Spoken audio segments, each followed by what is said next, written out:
Yes, Mr. Fuller, we have in front of us a Newsweek article by Charles Murray, and we have been discussing it, and Can you hear us? I can hear you. Okay. and we've been Can you discussing. hear me? Yes, You can't hear me. yes, we can. All right. Okay, and we've been discussing the Charles Murray article in Newsweek, which I understand is an article about the book that he wrote on the bell curve, and there was some, questions on this. I mean, you and I talked about it yesterday, but there are others here who have heard of it. Anybody have any questions, direct questions to ask or comment? Well, what is your view on the topic? Well, like I said yesterday, some years ago when it was discussed by Dr. Shockley and Mr. Jensen, this is a reoccurring about every 8, 10, 12 years, someone comes up with a scenario about comparing white people with black people as far as intelligence is concerned. And so years ago, I just tried to come up with a codified response. The codified response is, according to counter-racist logic, the way that I see it. The way that it is now is you look for the bottom line rather than get into a minefield, you might say, verbal minefield of trying to split hairs or draw straws, or however way you want to put it, about who's intelligent and who's not, when and where and under what circumstances and what brings it about, etc. Just ask for the bottom line. What do you intend to do with the information?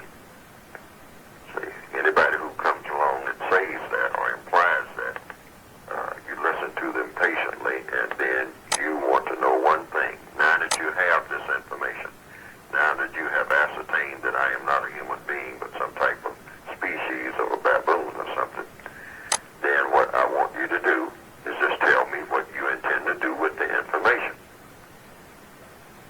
And let them go with that, because they will always be able to bring out some chart or graph and show that the curvature of the cranium or the historical and heredity factors that are involved in the genesis of a black person is different from that of a white person, and what these differences mean. They will always be able to come up with charts and graphs to do this, because you can very easily manufacture them, and then you can point to all sorts of factors to prove what you're saying, because there's no way for anybody to refute what you're saying, because they don't know what basis you're using. You can just sit down and just write a book from nothing and just simply say, well, according to my research, and then it'll be questionable about where the research came from, and then they'll refer to a lot of studies that were made back in 1932 and 1914 and 1910 and 1812 by Dr. So-and-so or Professor So-and-so or an anthropologist So-and-so, and he said so-and-so. So it gets into a great big he said, I said type debate that goes on and on and on ad infinitum. So what you really want is, after you listen to the person talk, until you finally drift off to sleep and they shake you and wake you up, what you really want to know from all that talk is, now that you have come to all these conclusions, what do you intend to do about it? Where I'm concerned, how you intend to use this information, that's the bottom line. Hello? Yes. Yes, we're still here. Excuse me. We're still here and listening. Right, could you hear me? Yes, very well. All right. I think that's the important thing, because see, they are getting ready to take black people on another long discussion, like Dr. Shockley did. And the Goldman Dr. William Shockley, who is the inventor of the transway, a very smart person, he said that what his bottom line was, well, what we intend to do about it, or what I'm trying to get people to do, is sterilize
Dr. Alvin Papant.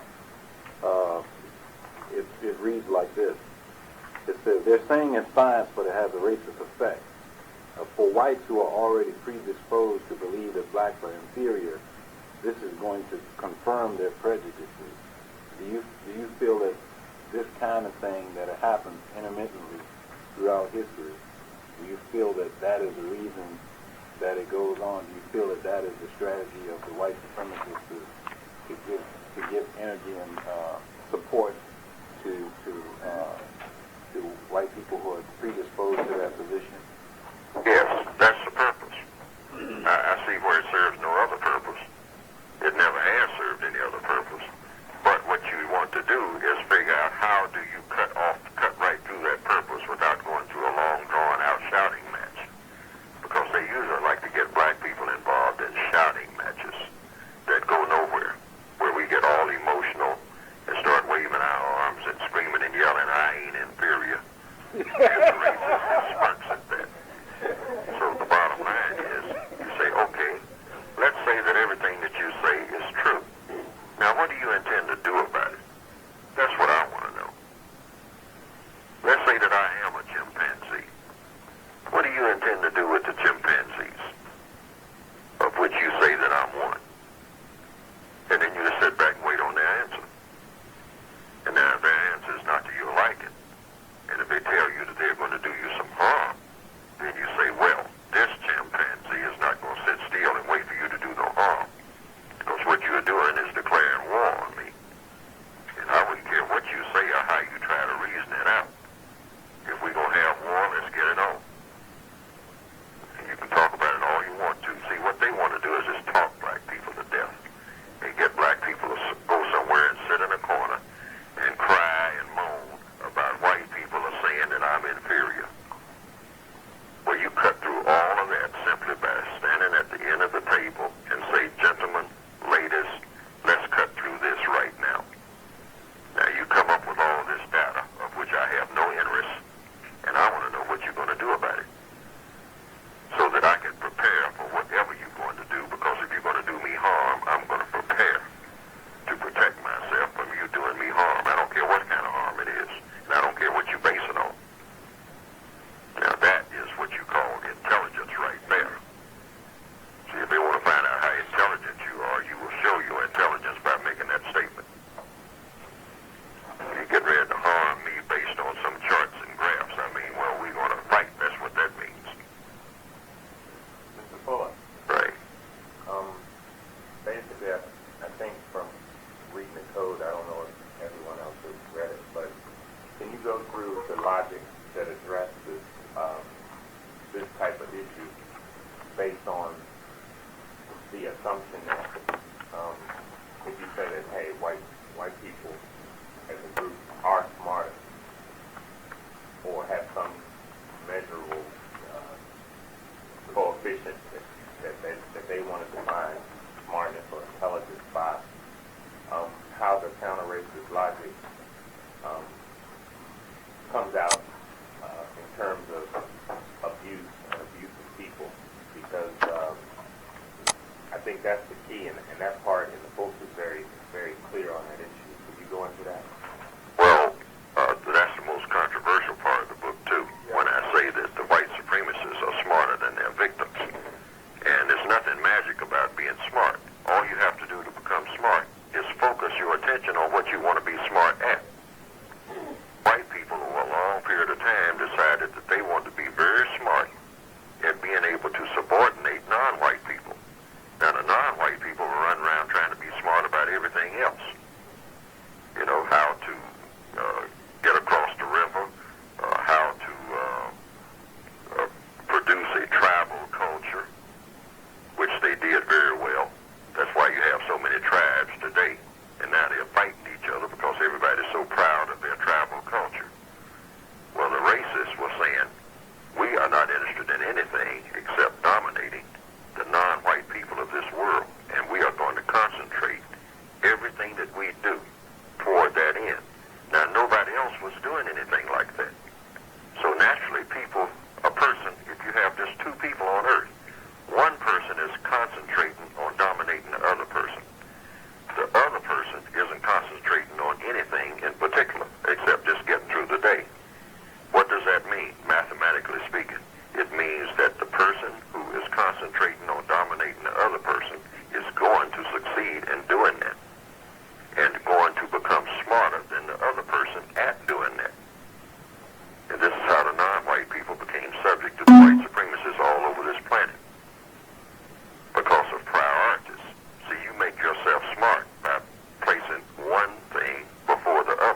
things and you learn things. And then the things that you learn, you use to concentrate on certain things. If I'm concentrating, and I'll give this illustration again, if I'm concentrating on building a bicycle, I am going to become smart at building bicycles. But if there's another person leaning over my shoulder while I'm building bicycles, thinking in terms of, I am going to beat this person up and take that bicycle, you know who's going to win out? They are. Because I'm concentrating on the bicycle. They're concentrating on me. So they're going to be smarter than me at subordinating me and the bicycle to their will. Everybody who's ever stuck anybody up with a gun knows that. The fellow who stands outside of the factory and waits for you to come out of the parking lot. You are concentrating on making your wages, and after you make your money, you get paid and you go to the parking lot. That's what you concentrated on. The person who is standing out there with the gun concentrated on making you, your money, and your car on the parking lot subject to them. Now, they are going to be successful because one thing, they're going to catch you by surprise because they are concentrating on one thing. They're not thinking about all the different things that you are thinking about. They're concentrating on one thing, and that is taking you over. And anybody who's ever robbed anybody understands that basic scientific principle.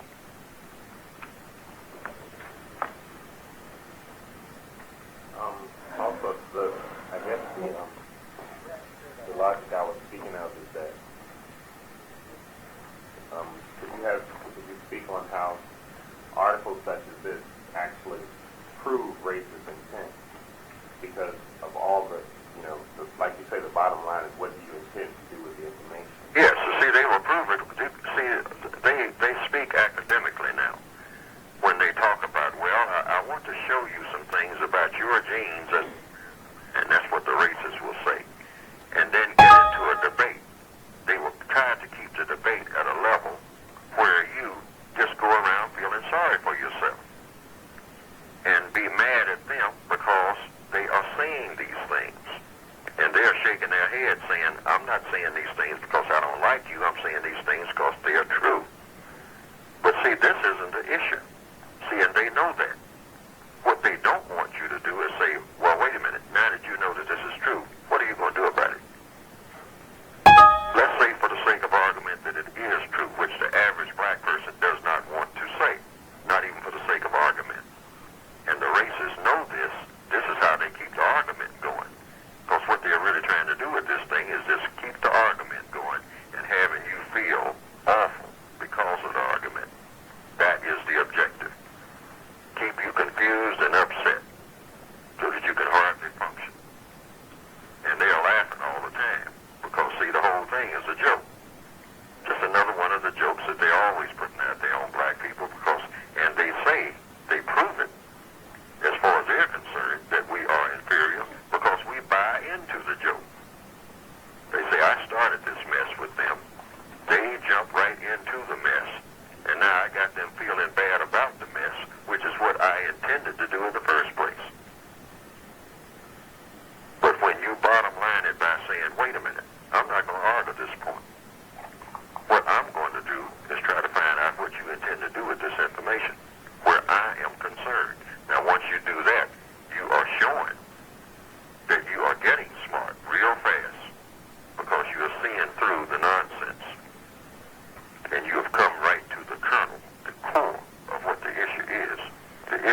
IQs of people, and it shows some black people up near the top and prominent white people near the bottom.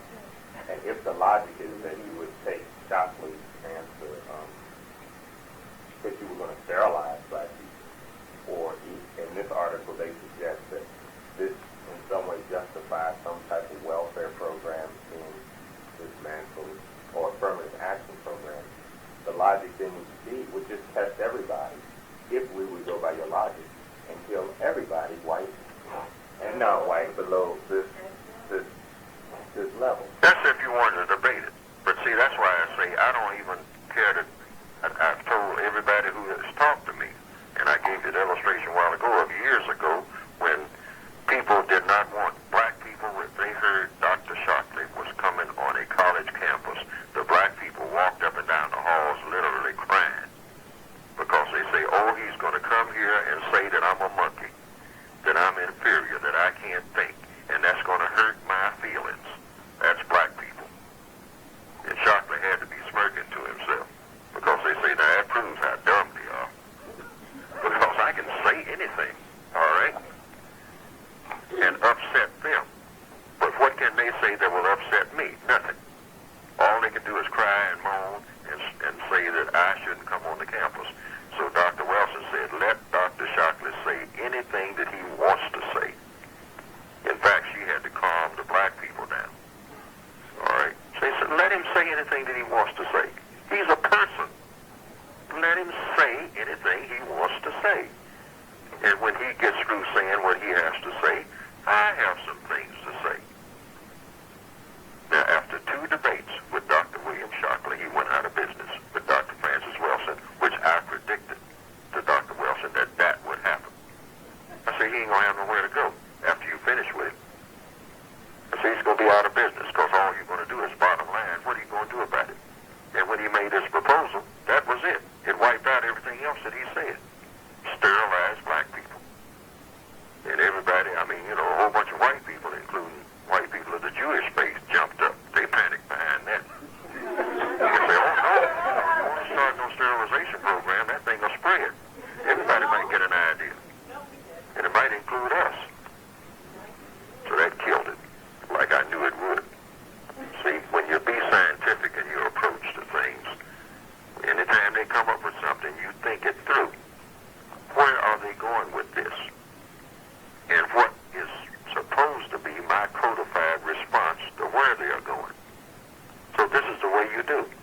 You don't have to get excited about anything, any kind of book. They'll come out with books like this periodically. But see, they figure that you're asleep, that you have forgotten what you did the last time to handle it. All you have to do is just pull it right out of the hopper.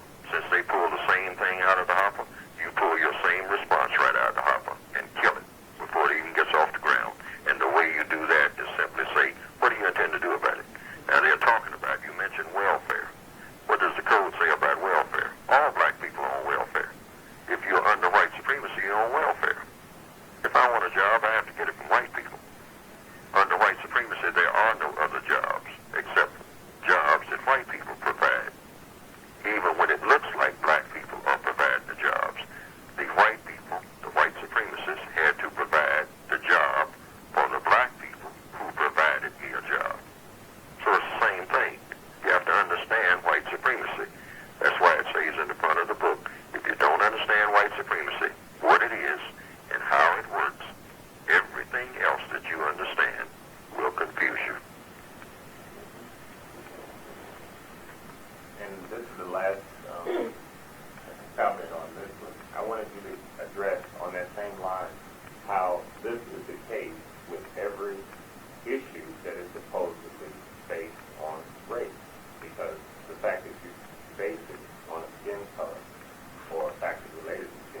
had any other teacher.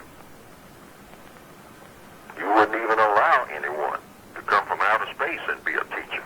Not to me. You're going to corner the market on that too and make sure that you get to them before they get to me. So that you'll tell them what to say and how to treat me like a nigger. Okay? As if we're dealing with Martians. That is the truth. That's all you really need is the truth. You know nothing they say. Mr. Fuller, Yes, sir. did you saw the program on Channel 26 a couple of nights ago? Frontline? Frontline with Berkeley High School. Yeah, I did. I saw it from start to finish. Can you make comment on that? Confusion? That was the bottom line. It was worth looking at because all things are worth looking at. This is how you learn about what's going on. But if you notice, they use the terms, the words. It's the words that's killing black people. Multiculturalism. Afrocentrism. Diversity. That's not the issue. We even have melanin conferences. That's not the issue. How much melanin black people have or don't have.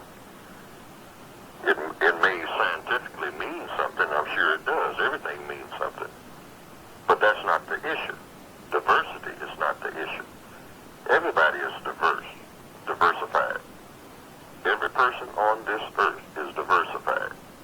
Even in a so-called family, everybody's diversified. You have male and female. You have one person that knows how to fix a car and another person who is pretty sharp in mathematics. The other person is not too hot when it comes to cooking. Everybody is diverse. So you don't have to have any hoopla in a college about people being diverse. Each individual is diverse and is supposed to be multicultural. Everybody is multicultural because everybody does something. And they're doing something different from what the other person is doing at the time that the other person is doing it. If I'm sitting in a chair, that's my culture. If you're standing up, that is your culture as long as you're standing up. When you sit in a chair, that becomes your culture. Culture is nothing but what you do. But the racists has come to black people and said, oh, there's something mysterious about culture. So we must study culture. And so you speak Spanish. You speak Spanish because that's what white people told you to speak. If the white people who told you to speak Spanish spoke Spanish. If you speak Swahili, that's what some black people told you to speak because that was the way of communicating. There's nothing mysterious about it. And if you learn to speak Swahili, it's not going to save you from anything. Because it didn't save the original people who spoke Swahili. The white people who spoke English, Spanish, French, or whatever they called it, just simply walked in, found some people who didn't speak the same language, but that didn't matter. They say, you're going to speak my language if you're going to speak any language that I tell you to speak. Or you're going to do what I tell you to do, even if you speak your language, because what I'm going to do is shoot you if you don't. Yeah, Mr. Fuller, I want to comment on that too. I remember when I was back home, we were being punished if we didn't speak French. Yes. And we were speaking Creole. Well, you know why? Why did they want you to speak the language that they wanted you to speak? Just ask yourself this. Yeah. What would be the scientific reason that they would want you to speak what they want you to speak? Convenience. Magic about it. It's convenient for them. If I come to you with a gun and you are talking in a language that I don't understand, the first thing I'm going to do if I'm going to conquer you is tell you, look, when I talk to you, I want you to understand what I'm saying.